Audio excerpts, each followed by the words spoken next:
I heard PJ Morton just said that when he went to Morehouse College, someone asked him, "Why do you believe God?"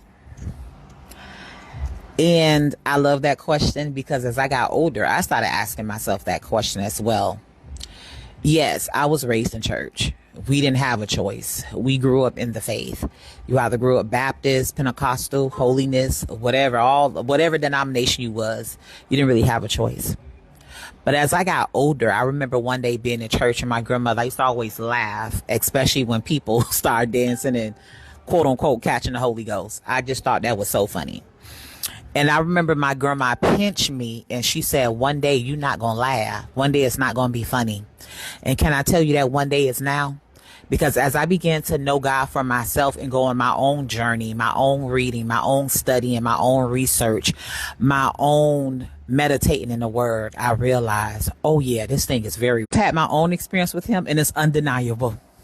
It's undeniable that the Lord has kept me. He have healed me. He have sanctified me.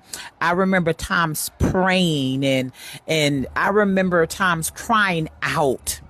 I remember a supernatural experience. I talk about this in my very first book, The Victorious State of Mind, where I had a tumor in my breast. And I remember I met an angel of the Lord at my job at that time was Red Lobster. And she touched my breast at the job. And she said, I don't know you. You don't know me. But she said, you act as though you don't know the God you serve. And I remember I had to be about 23, 24. And she said, you do not have cancer. She said, go home and walk around with the verse, by his stripes you are healed, and tell the Lord you don't want that surgery. And honey, that's what I did. And can I remind you, when I woke up the next morning, I had a hole in my breast the size of $quarter. It takes my mama and everybody around me to testify. But when I tell you I know him,